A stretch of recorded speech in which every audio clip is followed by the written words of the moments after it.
Hello, everyone. Welcome to a series of live online conversations with practitioners in the visual arts. Is broadcast by New Local Space, a micro gallery and contemporary art initiative in Kingston, Jamaica. NLS is a subsidiary of audio production house Creative Sounds, where we are broadcasting from live tonight. This evening, we'll be speaking with Autumn Night, Jessica Bell Brown, Joiri Minaya, Jules Phillips, Lauren Kelly. Oh, actually, Lauren won't be here with us tonight, and we're really sorry about that.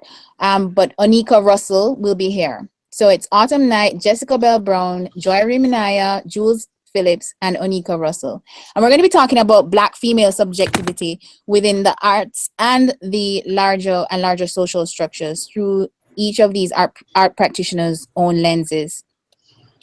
Before we get started, I would like you, our listeners, to know that ARC is our social media partner. So you can join in on our conversation about this episode on Twitter with the hashtag NLSIN. Our Twitter handles are NLS Kingston and ARC the Magazine. So it's at NLS Kingston and at ARC the Magazine. You can send in your questions for our guests, which we'll answer here live by tagging NLS Kingston on Twitter. And you can also leave questions in the comment section of our YouTube live stream.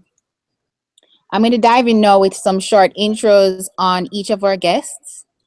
Autumn Night is a Houston and New York-based performance artist.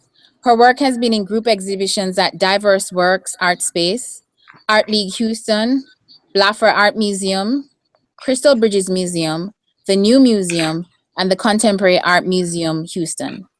She is currently artist in residence at the Studio Museum in Harlem and has also been artist in residence at Institute UK Art Space in San Antonio, Texas, and Skowhegan School of Painting and Sculpture in 2016. Hi, Autumn. Thanks for Hello. Thank you. Jessica Bell Brown is an art historian and writer based in New York. She's currently a doctoral candidate in the Department of Art and Archaeology at Princeton. Her project revisits Sam Gilliam, Joe Overstreet, and the painterly object in the post-civil rights decade. Bell Brown holds a BA in art history from Northwestern University. She has published critical essays on contemporary artists, including Senga Nengudi, Eric Mack, and Wilmer Wilson IV, among others. And Wilmer was a guest here on In as well, and an artist in residence, our first artist in residence at NLS. In 2016 to 2017, she will serve as a Mellon Research Consortium Fellow in the Department of Painting and Sculpture at the Museum of Modern Art. Hi, Jess. Thanks for being here. Hi. Thanks so much for having me. Oneika Russell is a Kingston-based interdisciplinary artist and lecturer at the Edna Manley School of the Visual and Performing Arts. She did her undergraduate at Edna Manley College, received her master's in interactive media from Goldsmiths College, and her PhD from Kyoto Seika University in film, video, and media art. Her work tackles ideas of alienation and otherness through diverse media. Russell's recent exhibitions include Jamaican Pulse at the Royal West of England and Digital at the National Gallery of Jamaica. She was a 2016 artist in residence in Caribbean Linked. Hi, Oneika. Hi, Deborah. Hi, everybody. Welcome back. We've had you here as a guest before, and it's a pleasure to have you again. Thank you. Joiri Minaya is a multidisciplinary Dominican-American artist whose work deals with identity, otherness, self-consciousness, and displacement. Her work navigates binaries in search of in-betweenness, investigating the female body within constructions of identity, social space, and hierarchies. Born in New York, she grew up in the Dominican Republic. Minaya graduated from the Escuela Nacional de Artes Visuales in Santo Domingo in 2009, the Altos de Chavon School of Design in 2011, and Parsons, the New School for Design in 2013. She has been a resident artist at Skowhegan School of Painting and Sculpture, Gutenberg Arts, and Smack Mellon, and has participated in the Bronx Museum's AIM program and the NYFA mentoring program for immigrant artists. Minaya has exhibited across the Dominican Republic, New York, and New Jersey, and her work is in the collection of the Museo de Arte Moderno in Santo Domingo and the Centro Leon Jimenez in Santiago, Dominican Republic. Hi, Joiri. Thanks for being here. Hey, thanks. And we have Julia Phillips, who is a German-born, New York-based sculptor. She's currently an artist in residence at the Studio Museum in Harlem and has recently completed residencies at the Skowhegan School of Painting and Sculpture and the Whitney Independent Study Program in 2016. Her most recent exhibition was a solo show, Impenetrable Entry, at Campoli Presti in London. Hi, Jules. Hi, thanks for having me. Thanks for being here. So, I am so excited to have you all here with us. And I'm going to mention again for any viewers who are just tuning in that we're talking about Black female subjectivity, which each of you addressed in individual ways and which have larger implications for social progress in modes of thinking and being. Subjectivity refers to consciousness, agency, personhood, the quality or condition of an individual who experiences, who has perspectives, feelings, beliefs, and desires, all pointing to concepts of the self and the soul. These inform how one views and interacts with humanity, objects, consciousness, and nature. I'm going to start with a quote from Angela Davis from a lecture at UC Davis in 2006 that you directed me to, Jules. Davis speaks of the importance of imagination in propelling social progress and in demanding civil rights. She says, ordinary people learn to adopt a critical stance in the way they perceive their relationship to reality. Social realities that might have appeared impenetrable, unchangeable, come to be viewed as malleable. People learn to imagine what it might mean to live in a world not so governed by white supremacy, and specifically white patriarchy. Jules, I want to know, how does this idea of malleability and impenetrability versus penetrability play out in your work? Yeah, I'm glad you picked that example because I'm interested in penetration as more of an abstract concept. And I think Angela Davis addresses penetration or penetrability in a much different way that I do in my work. So in this quote that you picked out, she contextualizes it as something desirable and even an achievement in relation to social realities that are penetrated. And in my work, I think of penetration more in relation to biological determination, which is linked to a feminist discourse. And I think of it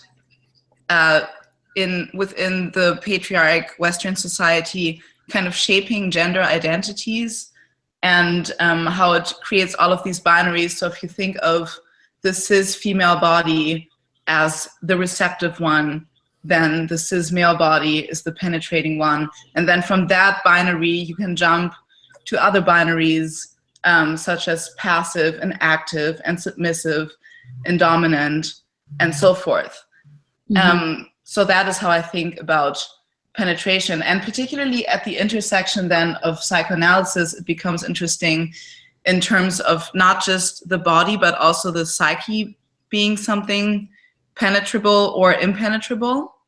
And that is something that I think about especially actually because I'm working from such a private and personal mindset. And I just recently developed this interest a few months ago in even a third intersection. So first feminism, then psychoanalysis, and then how post-colonialism relates to penetration and inside and outside. And I see quite an analogy there in the intrusion of a space that has promise of giving desire through inserting oneself into that space. And I know that I'm taking it really far here. No, I want you to take it as far in terms of the analogies, but that is what allows my practice to grow, to make these jumps. And you work with clay. You work with ceramics. And can you give the audience an idea of because right now we're tweeting out images of your work actually. Oh, great. Yeah, so how do those ideas of penetration Yeah, translate through your medium?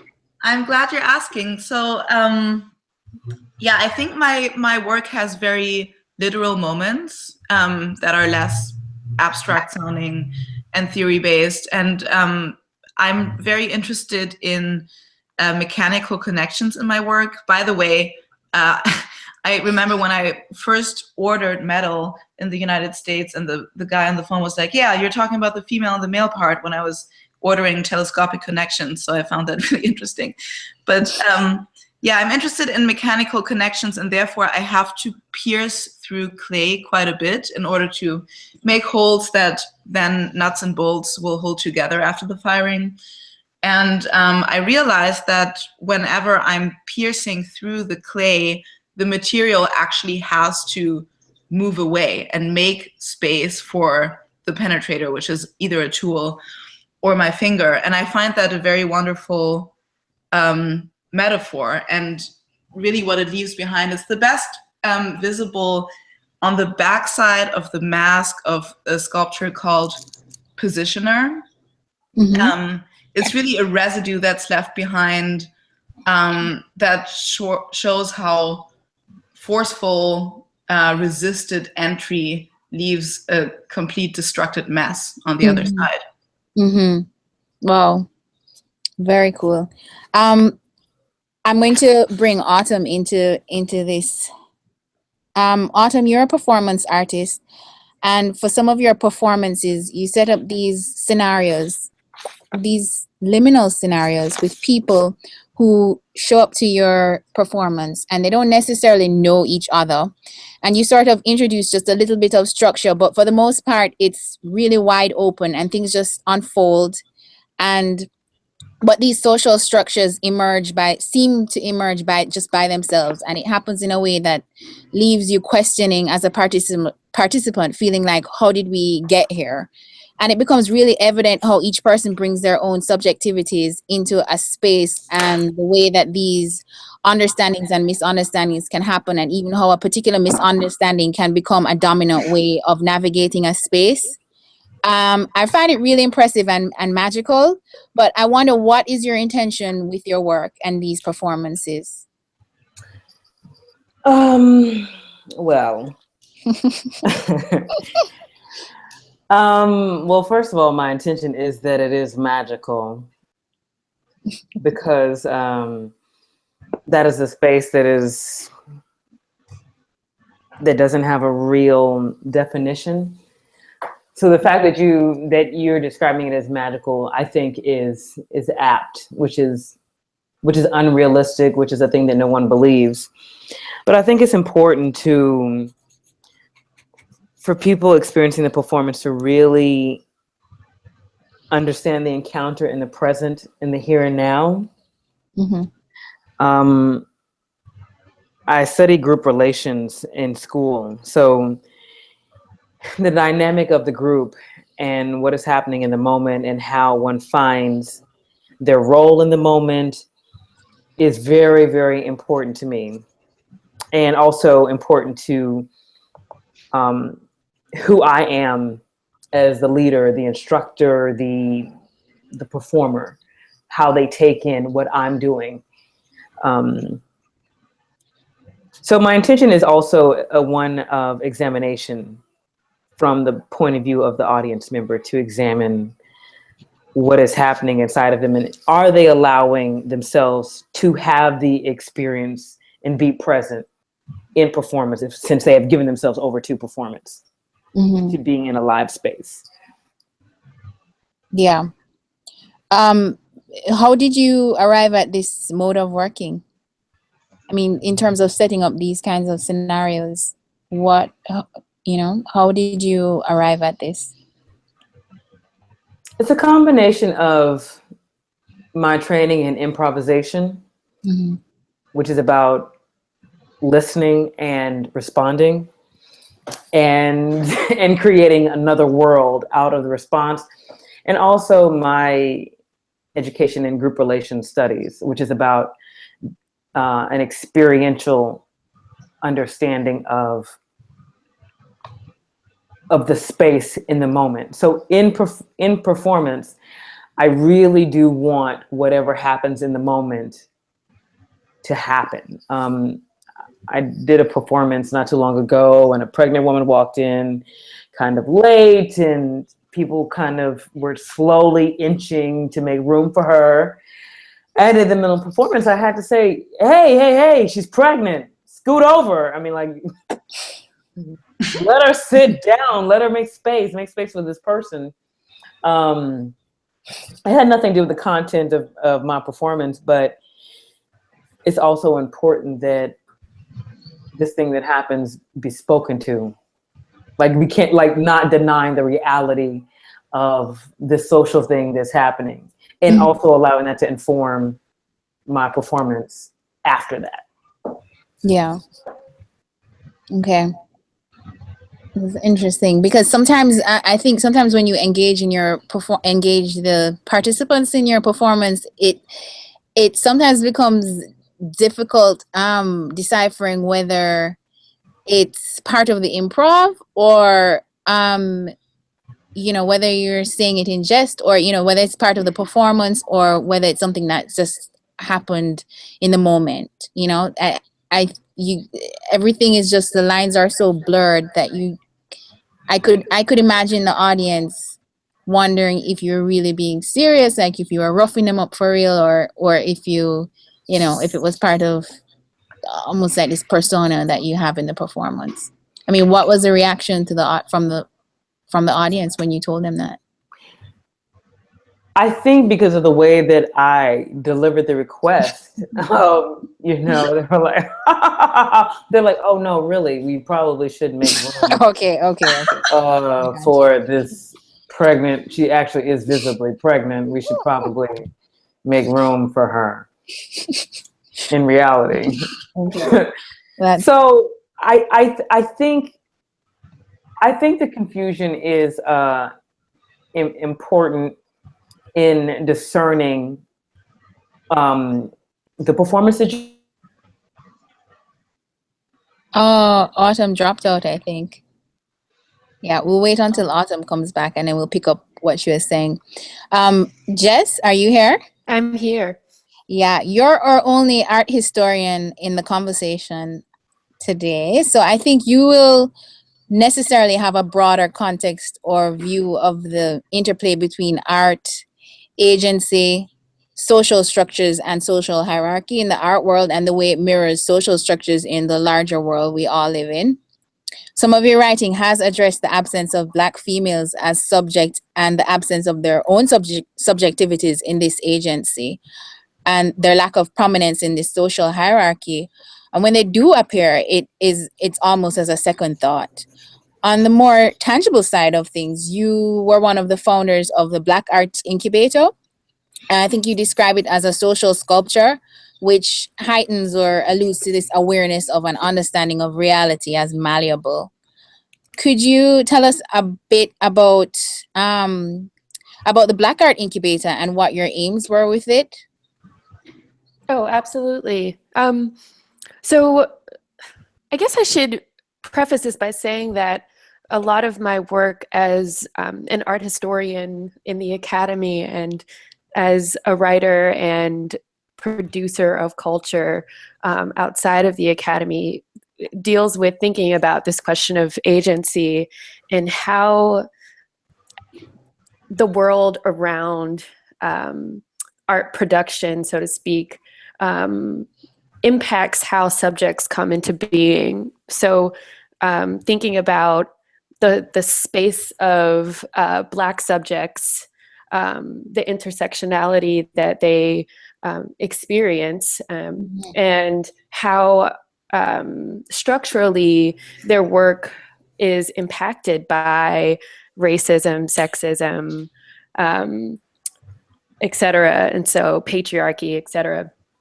So, I mean, we can think back to the mid-19th century with the sculptor Edmonia Lewis, who was trying to find ways to, in her work, speak about Black liberation, about emancipation, but also be also subterfuge the radicality to speak to a wider audience. And I think while I'm working at the Museum of Modern Art now, I can't help but think a lot about Howardina Pindell, who was working at MoMA in the 70s and early 80s, and was fighting on the front lines to make space for artists of color, make space for women practitioners in a very public way, but in her work dealing with abstraction and dealing with complicating notions of subjectivity through preparation and accumulation, and thinking about her own experiences in the art world. There's this great video piece that she made, Free White in 21, where she is performing in whiteface and talking about these microaggressions that I think we still, as artists and as artists of color, are still, and as women of color, we're still facing in the art world today. So, so bringing it back to the Black Art Incubator, I have incredible colleagues and dear friends, Kim Drew, Jessica Lynn, and Taylor Aldridge, who were all sort of emergent in our careers as culture workers and art administrators. And so we're thinking very much about how to make space and hold space for other, for our peers, who are artists, who are emerging curators and writers, and how do we tap into the social capital that we have, and produce acts of generosity that are about knowledge share, about communal self-care. And so the Black Art Incubator started as a 6-week residency at Recess in Soho, New York, where we were essentially holding court and invited all of our dear colleagues and friends and to hold court with us, and to make these lines of communication and collaboration open across different art world economies. So from the academy to the gallery to the museum space to the artist studio. And it was it was a wonderful experience, because it allowed us to be creative collaboratively, but also to kind of tackle pragmatically these kind of structural obstacles that we continue to face, and that we will continue to face so long as models of white patriarchy are still in power. So that's a little bit about Black Art Inc. It's still a project that's ongoing, and then we're in talks to potentially produce it elsewhere. But I'm in very much close dialogue with Kim and Jess and Taylor, and that project is still, I think, certainly impacting the kind of writing that I do when I'm not at MoMA. Yeah, that's really cool. So can you tell us about some of the projects that have come through the program so far? A little bit more, because I mean, yeah, absolutely. Go ahead. Okay. So through some of the projects through Black Art Incubator? Yeah. Okay, so we had 4 major themes that we divided our programming into: archiving, art and money, open crits, and office hours. Archiving was a series of workshops that invited folks like Camila Rashid in, who is a brilliant conceptual an installation artist, and also has a background in library science, and is also an art educator and works in various museum spaces. And she shared her model of thinking about longevity in one's art practice, and how to pressure cultural institutions that you work with to get your narrative right. In so many ways, artists of color are kind of instrumentalized in white spaces and play a particular kind of role. And so how do you think about her in her workshop, for example, like how do you think about pushing back and taking control of your narrative, and what are practical ways that you can tell your own story and make and leave a trace of that story in the long run. So when an art historian comes around, you know, there's a way, there's space for you, so to speak. Yes. Art and Money, we invited Joanna Samuels, Bellarado Samuels, who's a gallerist at Jack Shaman, the director at Jack Shaman Gallery, and she talked about how a gallery is supposed to support an artist. And so whether it's landing their work in museum collections, building relationships with other private collectors, or helping an artist problem solve around producing their work and managing the administrative side to being an artist. And so there's so much, but Art and Money workshops were so critical for us, because that's something that many artists don't get to learn. And when they do MFAs, how to manage themselves financially, doing taxes, negotiating deals with gallerists, et cetera, et cetera. And so having a sense of openness around talking about the very sensitive matter of money and making a living, we wanted to make space for that. And lastly, the two last themes were open crits and office hours. Open crits. So what happens, like, how do you build community once you leave grad school? Or if you've never gone to grad school, how do you talk about your practice in a safe space and get critical feedback, not just from your peers, but also from museum curators and writers? And how do you... Oh, just dropped out. So we'll pick up with Jess in a bit when she comes. I'll talk about this whole idea or the phenomenon of the absence of the Black female experience, and an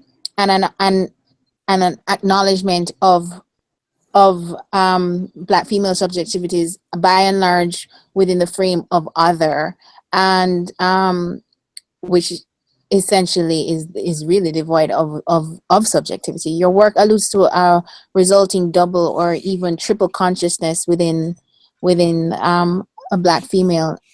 Within your various bodies of work, the subject vacillates between being almost hidden in the bush, her eyes peeking out from behind, and in some instances, the female seems to be mimicking the choreography of a white counterpart within the same frame. When did this content start to emerge in your work, and has this always been your mode of working? So it's a really, I guess, big question, because I think, well, you mentioned it, you know, various bodies of work, and I think that my work has mainly been responding to experiences I've had outside of my culture, and have caused me to kind of start thinking about, you know, who I am and who the world understands me to be and who I fit into this space. So I would say that, you know, when I graduated in 2004 from 2003 from Edna Manley, and went straight to Goldsmiths in London, and you know, that was just like a much larger world. There's a whole kind of conversation that was already happening. I just felt in the middle of, you know, something that I had to start thinking about, and also, you know, I was now in the heart of this place that Jamaica has had such a relationship with historically. You know, like, we always knew about Britain in a kind of a historical sense. We always regard it in that way. It's something that was a relationship, and then suddenly to be kind of dropped into it at that time, around 2004, and having access to a lot of the things that I was finding beautiful. So I was really interested in pre-Raphaelite paintings, seeing a lot of the stuff at the National Gallery, National Portrait Gallery, all these kind of places of antiquity, and starting to think about where I am in that picture. So, I started when I returned home directly after that. I started making work where I just kind of place a very stereotypical and political kind of figure of a Black woman in these paintings, and trying to kind of maybe humanize her. I started looking at Manet's Olympia, and trying to make various versions of it where I was pointing to the maid, rather than the subject of the painting in the title. And that led to various other things. Later on, I went to Japan, where I had to rethink all of that as well, because I find that sometimes, I guess, being part of the Caribbean, you're on the periphery. You have a huge influence coming from North America, where I would say maybe Black female subjectivity, I would understand that in a different way than I did or I do now, as a Caribbean person. And but there's certain different issues. And so going to Japan, I had to, think about, as you said, triple consciousness, or almost like a cultural double consciousness, because you have to think about not just necessarily being Black or female as the main factors, but maybe just that the fact that you're outside, and the fact that you can't, as Jules used that word, penetrate. You can't, not for lack of trying, but you just cannot become an insider within, certain cultures, and that's fine.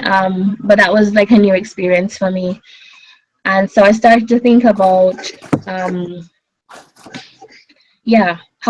am I going to represent myself, and how am I going to draw on everything that is there in history that I can inherit from. And I don't know if I could describe all those things, or vocalize all those things, but I came across this quote from Lorraine O'Grady when she was writing an essay on Olympia's maid, and she says, critiquing them does not show who you are.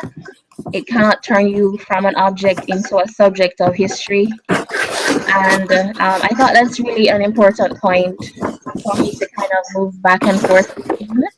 Especially since parts of my work have started with, a ceramic mommy figure, which is produced for Jamaican, for tourists that come to Jamaica. And so I started with that and tried to humanize her in various ways. And so I really relate to this moving between being an object and a subject sometimes. Yeah. Yeah. I want to I see parallels between your work, Oneika, and Joiri, in that, and Joiri's, in that they address how the scrutiny of the self as other by the dominant culture, or this being observed, becomes internalized, performed, self-inflicted, and self-perpetuated.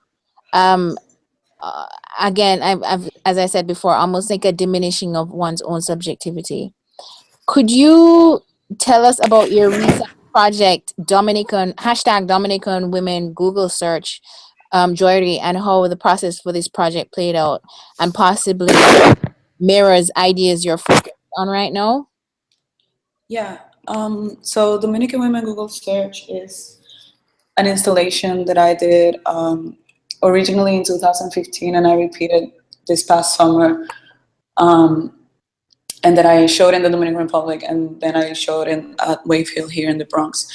And it's an installation of, so I Googled Dominican women and on Google Images, and from the images results, I initially just saved them on a folder on my computer. I was interested in them, but I didn't know in what way necessarily I was interested in these images and representations. And eventually I started being kind of guided by my gaze and how I would navigate these bodies and poses. And I started cutting them out in Photoshop.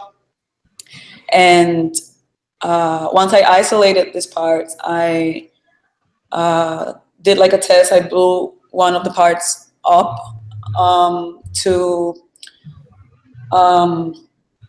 kind of human scales, to a relatable scale, so like human proportions, and then in that way kind of materializing that like digital image into the real world in a scale that was kind of confronting you with the content of these images, because like a lot of the poses are very they show this kind of availability of the subject, like the subject is making itself available. And then there's a lot of flesh being shown in the images. And I noticed that my gaze would focus on this. So I printed this out on Sintra board, and I covered the backside of them with fabric that was printed with patterns that depicts quote unquote tropical pattern, things that you would associate with tropicalia, like palm trees and landscapes and flowers that are deemed exotic. And I hung them for the installation at Wave Hill. I hung them in a space that they call Wave Hill Project Space, which looks a lot like a greenhouse. And I was interested in this association with the history of greenhouses and how they are spaces that have historically housed plants that come from another climate and from another space into spaces that are usually cold and northern. And this history, but also like the history of like scrutinizing and for quote unquote scientific projects, scientific purposes,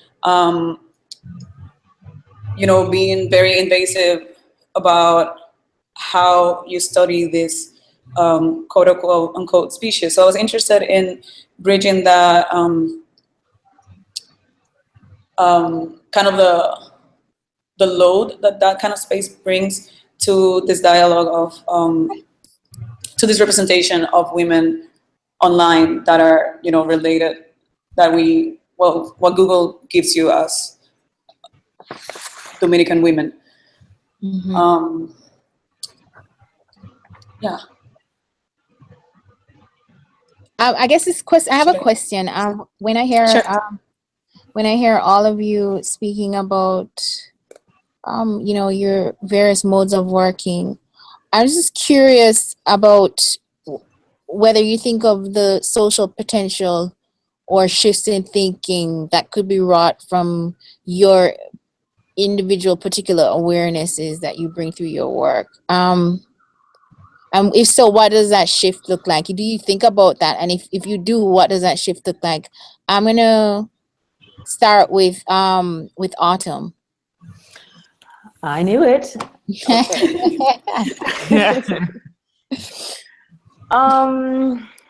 Something about the end of your question. I guess I'm thinking about how the public and how social spaces are able to interact with the work. Because I think the shift. Oof, Autumn is gone again. You know what that means, Jess? I'm confused. And then when I know, Autumn comes back. I'm up for bat. Okay, yeah. So I think I'm think sorry, a lot of can the question be repeated one more time? I'm sorry to interrupt. Sure. Sure. Jules, you're hilarious. Do you ever think of do you think of the social potential or shifts in thinking that could be wrought from the particular awareness that you bring through your work? And if so, what does that shift look like? So Jess, Mhm. ready, Well, Jess? yeah, absolutely. I think a lot about this question of agility and flexibility in both in one's thinking and in one's modes of work. So I think a lot about this in the academy, like how can I make my work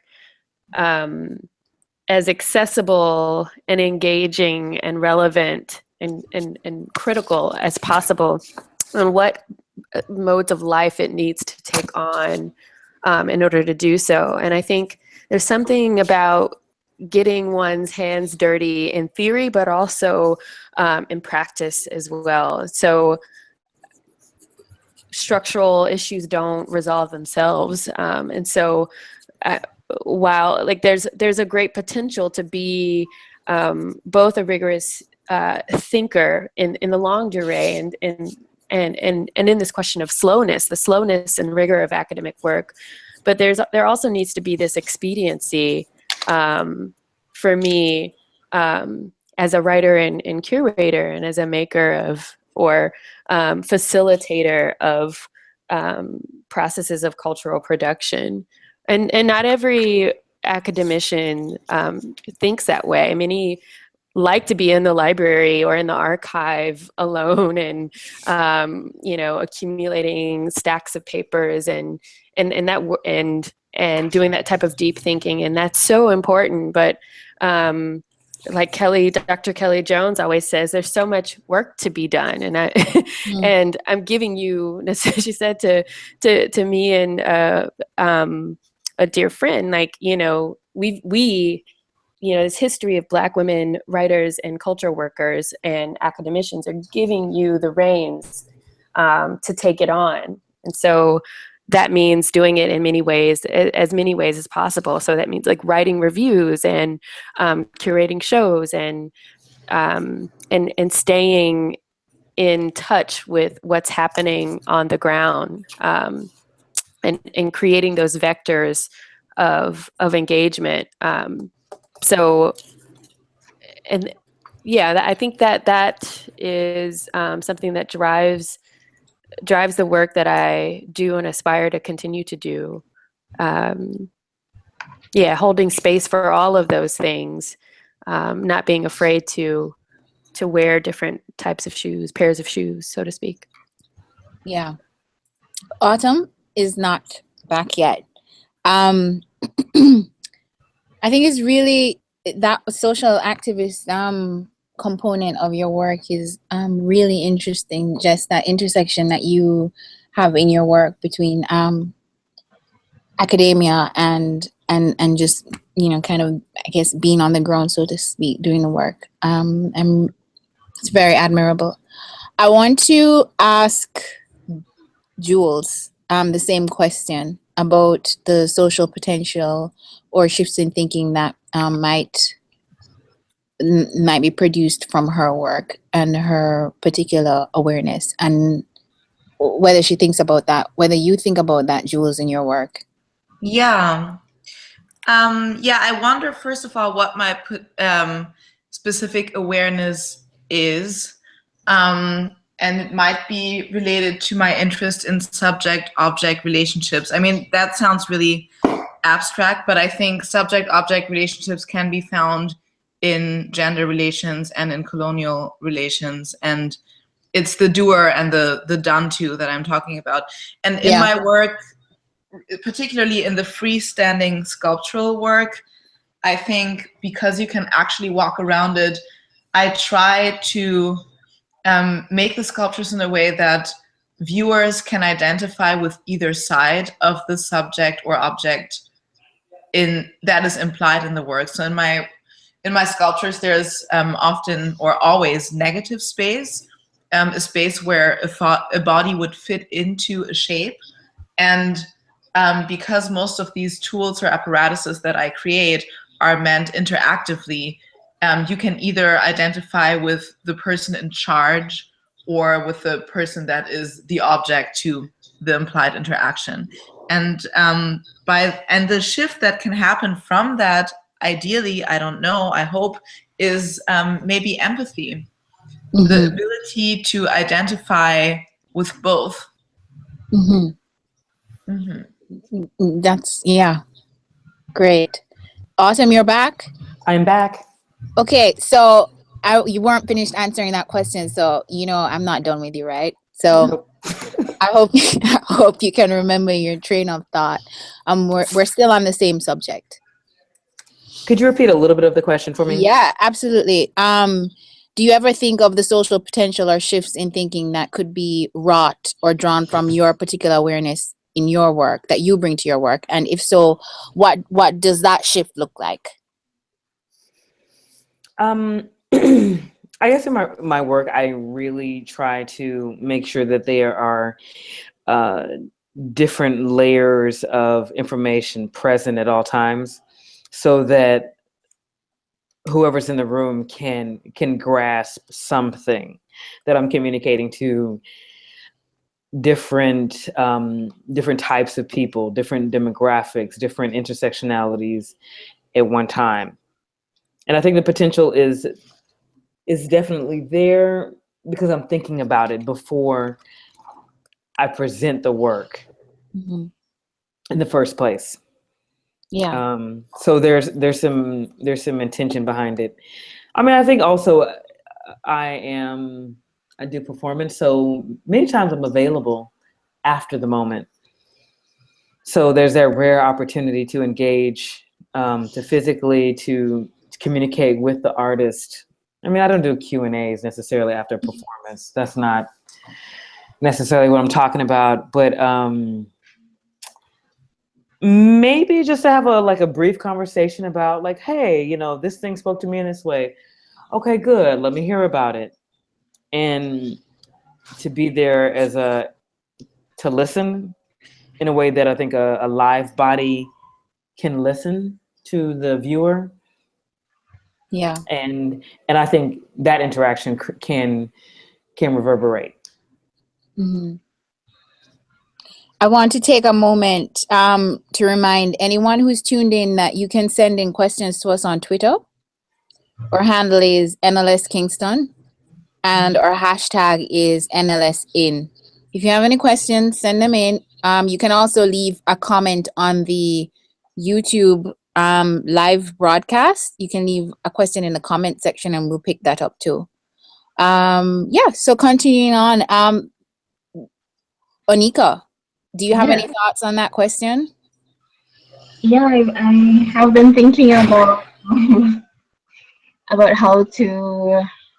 Well, I don't know. I always feel that particularly because I'm a fine artist in Kingston, Jamaica, I always think it's a bit of a luxury to, just be thinking only about the work that I make, even though that's the prerogative of the artist. But I think that the other things I do as an artist, such as being an educator, I'm hoping that things that I want or I learn or I am trying to investigate via my practice in maybe less specific ways can be channeled in this path. It's a good chance for me to engage people who are about to become artists. And a lot of the people that go to the art school they perhaps will not pursue an art career, but they will carry whatever engagement that was with them into whatever area they go. And that goes for workshops that I do with high schoolers as well as college-aged persons. But specifically, with the practice, I have been thinking more about finding ways that my work can be more relatable. for persons out there, you know, we have a particular art environment here where I would love the art to trickle into people's homes and be things that people can carry with them and engage with. And so I've been thinking about, well, I have been making books and recently on this Caribbean linked residency in Aruba, I tried to make a vest and badges which people could purchase a badge, you know, with a drawing of, you know, what was my interpretation of this tropical identity, this tropical experience. And the hope is that, you know, people would actually sew it onto their clothing and wear it with them and be able to start conversations with it. So I've been thinking about how the things that I make can become, you know, objects that create social engagement and awareness, as well as via other types of activity that are off the side of the art practice. Yeah, and how, you know, it seems like subversive ways in to incorporate it into like the social fabric of, you know, everyday life. Yes. Yeah, through a variety of means. What about you, Joiri? Do you ever think about that? Like do you remember the question, or do you want me to? Yeah, no, I remember. I think particularly to the work that I was describing, there's this literal kind of penetrability to the work. Like you can literally walk into it, and that's something that I was really interested in showing the work here in New York, because being interested in that confrontation of, so like I'm working with ideas that are not necessarily coming from an introspective place, but rather I'm using a language that already exists and that has been crafted from the point of view of the dominant culture that then others me and, you know, others. And what I'm trying to do is be in this kind of mirror. So using that same content and putting it back into the world in this kind of regurgitated way, in a way that makes the viewer self-aware.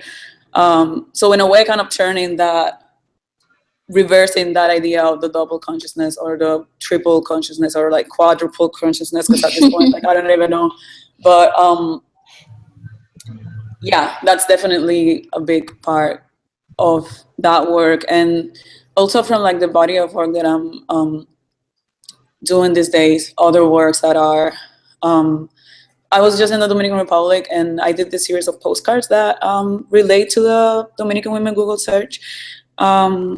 Like the images that compose these postcards also come from this Google search, but they took different avenues. Like some of them have more to do with art history, and they're a play on some of Gauguin's painting and some of Grau Araujo's painting, who is also another person of European descent who painted brown women in the Americas. Particularly, he was in, I think, Venezuela. And so I took these postcards and I dropped them in gift shops in this touristic town in the DR. And I didn't stay to see the reaction, but I can imagine, you know, tourists finding this kind of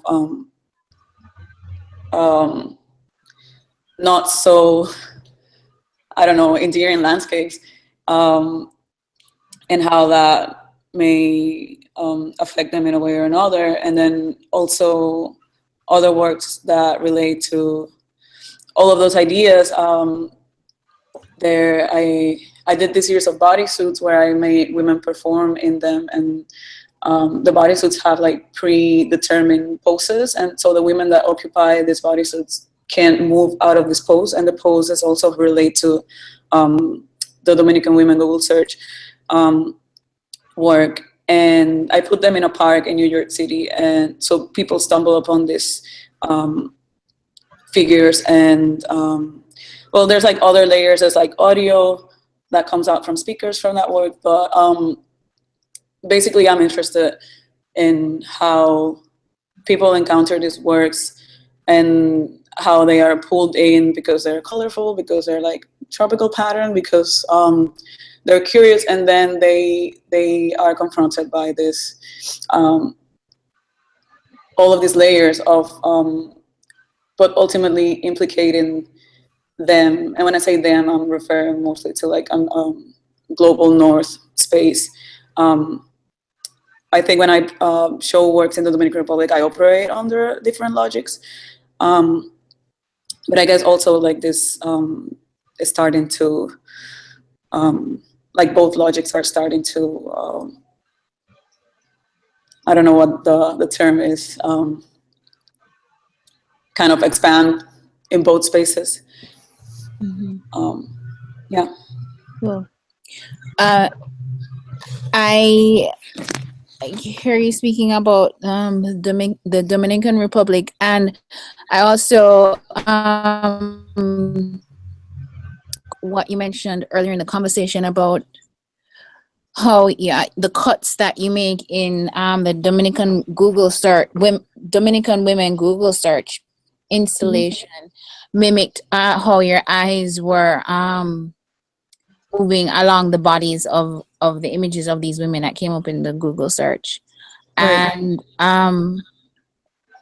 And how there seems to be like this internalization of of knowing how you are observed as a woman. And I think about the space of the Caribbean, and you definitely from what I know of your work and what you said here, that you do make your work within the context of that space, so you go between both. But you and Oneika definitely work within the Caribbean to various extents. So I want to talk about, just mention this, there's this current social media movement, right, that's coming out of Barbados. And I thought of it as I was preparing for this conversation, just because it's partially because of the timing of it. It's just coming out, and it's called Life in Leggings. And it was started by Ronell King and Allison Ben and two friends. And Oneika, are you aware of this project?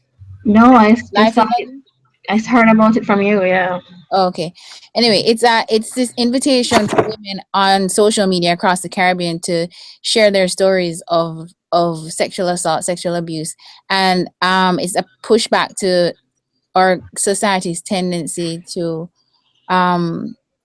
regard this imposition and this assault on the female body as an exception and something that's really not experienced by the majority of women. But all these stories come out into this social space that would suggest the statistics are grossly underrepresenting what the reality is for women.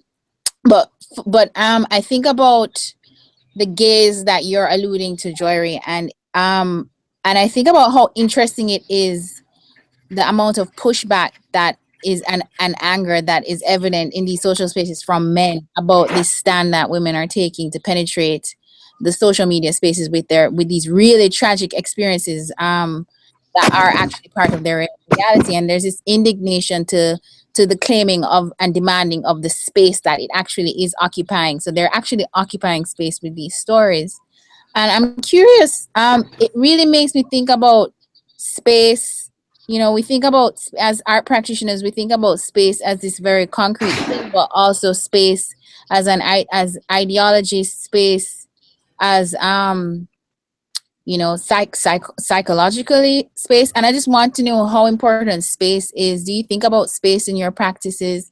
And how do you use space? Autumn, can you want to weigh in here? Absolutely. Okay. I think about space first and foremost when I'm thinking about a performance. As I talk about it now, in some sense, I think about it in terms of exit signs. I guess in terms of where can the audience run to, and if I can block those exits with conceptually, if possible,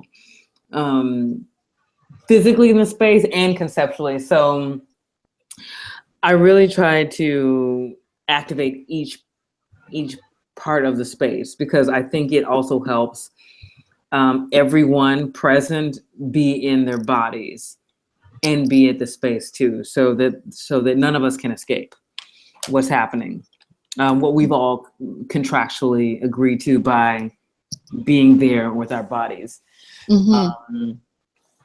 And also it's a space that's holding us. We can't get outside of our physical selves. We can't escape the body. So yeah, space is very, very important to me. The light, the temperature, and how can I, as a performer, as a person sort of commanding the space, manipulate those things to speak to who is in the room and speak to their level of comfort or discomfort. So where we are politically, socially, physically is very, very important in the work that I do. Jess, how do you think about space in your work, and how do you? Yeah, well, I'm thinking about a lot about art practices that emerge in the 60s, late 60s and 70s, and space becomes this critical sort of point of contention for artists. And I harken back to Senga Ngudi, whose sculptural objects can be that she was making in the 70s, the RSVP series, where she would fill these nylon pantyhose with sand and create these analogs for the body. And then she would invite, activate these objects in performance. And there's this great performance that she did with Marion Hassinger a couple of years ago.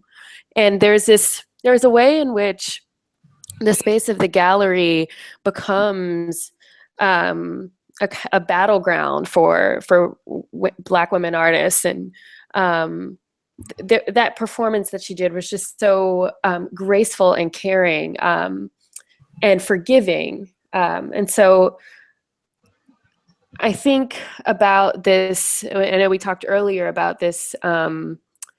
This liminality between the subject and object, and there's a way in which I'm interested in how artists create compelling spaces to question one's sense of humanity, and so how an object can push one to thinking about what it means to be a body in space and time. I think about that with Sam Gilliam. I think about it with Joe Overstreet. I think about it with Senga Ngudi's work.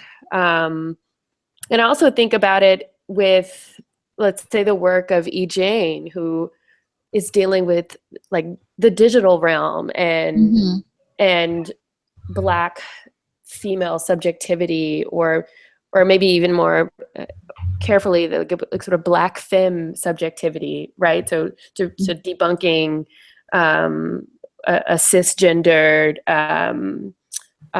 or heteronormative approach to thinking through the subject. And so how do Blackness and femininity and space come together in different ways historically, and how is I'm thinking about how that kind of historical record of artists contesting space, so to speak, is relevant now.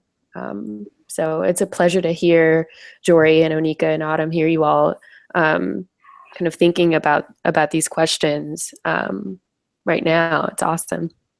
Yeah. Jules, how do you, I feel like it's been recurring in everything in our conversation, and your contributions to the conversation, that you really are, that you think of space, how you think of space. But is there anything else that you want to say regarding that? Yeah, first of all, Jessica, I appreciate that remark about pushing these boundaries further or complicating the subjectivity in naming it femme as opposed to female, Mhm. and specifying cis female. I think that is very important to our contemporary discourse. And regarding what you said, the more historical identity concept of the Black femme or the Black female subjectivity, yeah, I think going back to that movement specifically, hashtag live in leggings, I'm not so familiar now with the demographics and the movement. I just heard of it when you told me about it, Deborah. But I'm interested in threatening voices and why they're threatening.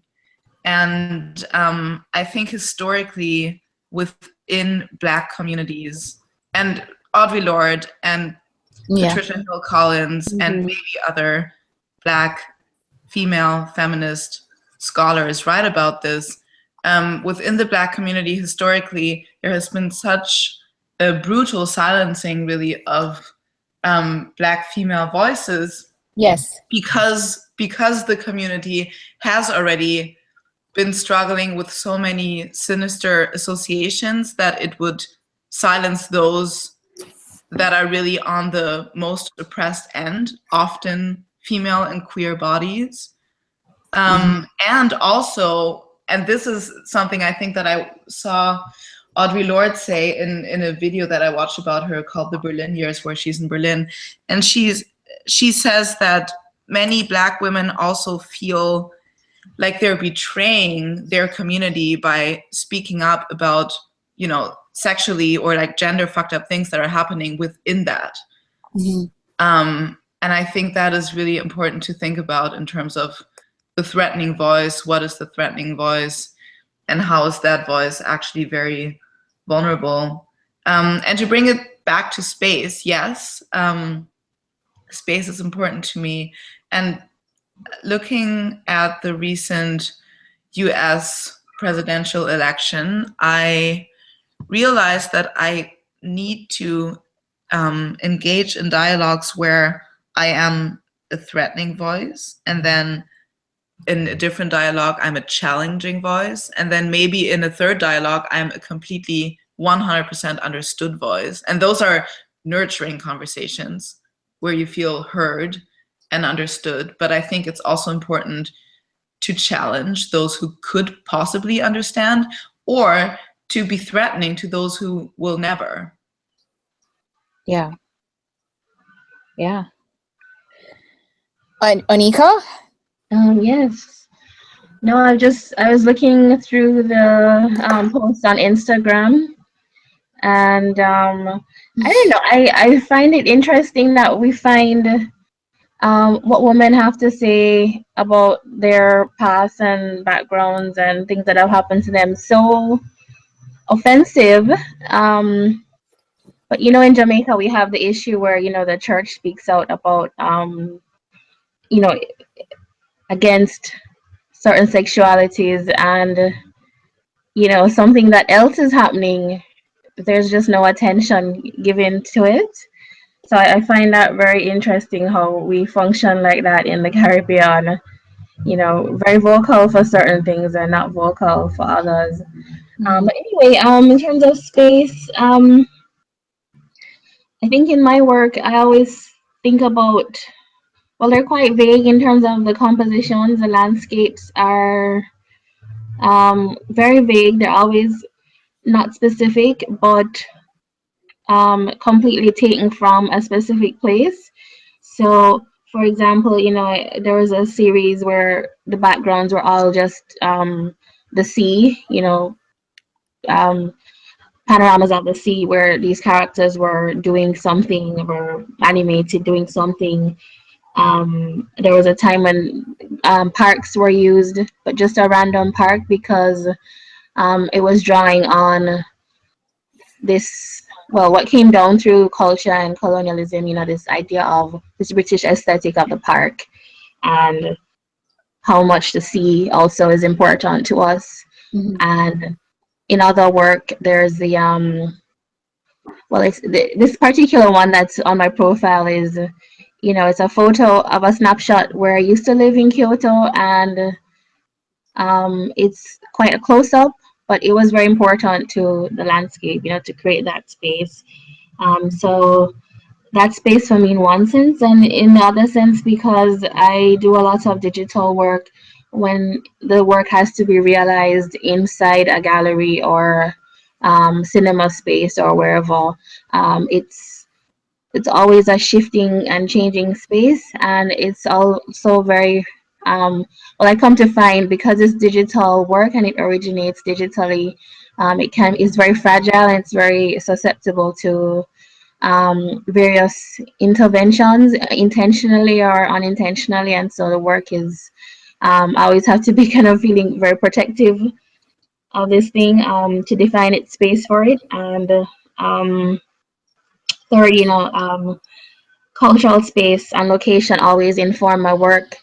I feel like I am somehow like some kind of sponge wherever I go, and I find myself for any period of time or seek an engagement, then there's always something which filters into the work, and I want to present a kind of sense of place. So yeah, space is like an ongoing thing in variety of ways in my work. Mm-hmm. Joiri? Yeah, I was thinking of how, like, particularly with Dominican Women Google search, there's this departure from that certain representation that lives online in online spaces, and how by printing it out and materializing it, how that makes the audience aware of their potential implication in this other, like, very I don't know if visceral, but like very corporeal manner. And maybe with other works like Container, I guess that really, like, how space is used in those works, how so how these women are contained within this, like, pre-packaged poses, and how, like, that affects the viewer in that way that you can kind of imagine how is it to be in this pose, holding this pose for an extended period of time. I think that also makes you kind of aware of the space that you occupy as a viewer for that. And I guess more, not metaphorically, but I guess the space that you occupy in these conversations and the spaces and institutions, it's also something that I was thinking about as something important in my practice. I don't know. Yeah. Cool. And I mean, just also the way that the viewer has to kind of navigate around your installations. Yeah. The way the installation kind of imposes on the viewer. We're kind of out of time now. But I wanted to, before we wrap up, I know that Jules and Autumn, you both had open studios today at the Studio Museum in Harlem. How was that? Brilliant. It was brilliant. Amazing. Do you guys, I love to end the episodes or the podcast with people sharing, with our guests sharing any upcoming projects that they might want our audience to know about. So does anybody, Joiri, do you have any upcoming projects? Well, the project we've been discussing over and over, Dominican Women Google search, is being shown at William Patterson University in I think from the end of January till March, and it's a 2-person show with Nona Faustine, who I'm also sharing this residency here at Smack Melon, and then I'm just expanding the Container series, which takes form kind of in photo and video, and yeah. Cool. Autumn, Jules, Oneika, Yes. Jess. Who goes first? Oneika, you next. Okay, so I guess the main one that's happening now is this exhibition in situ, landscape visions in the Greater Antilles, and also graphic memory, which is happening at University of Puerto Rico in Calle, and that opened last weekend, and I think it goes for the whole academic year. And upcoming the Jamaica Biennial in February, I'll have work in that, as well as the Beijing Biennial. And the Jamaica Biennial is at the National Gallery of Jamaica. National Gallery of Jamaica, right? And where's the Beijing Biennial? Oh, I'm not sure yet. Okay, cool. Jess, any upcoming projects?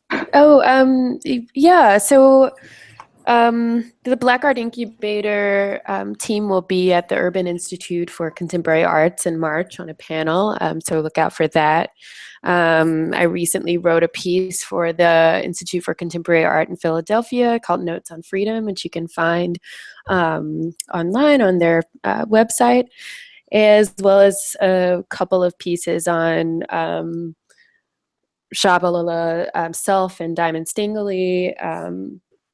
And then at MoMA, we're working so hard on the Robert Rauschenberg retrospective that opens in May of 2017. So, yeah. Yeah, you have your plate full. Jules, I know you just had a solo show close at Campoli Presti, but do you have any other projects? Yeah, the accumulating show of the residency at the Studio Museum, which will open sometime next year. Okay, we'll look out for that and we'll definitely share it when you give us the information. Thank you so much for being here, guys, and for the conversation. It's been really wonderful talking with you. Cool. Yeah. Thank you, Deborah. All right. Yes, thank you very much. Thank you so much, Deborah. Oh my gosh. I just want to let everybody know that the episode will be archived. It is archived on YouTube right now. We're currently in the process of getting all of our episodes onto iTunes. We will announce that when that happens, but for now, everything is archived on YouTube. And you can also access them on our website, www.nlskingston.org. Night, everyone. Until our next episode. Bye. Bye. Bye.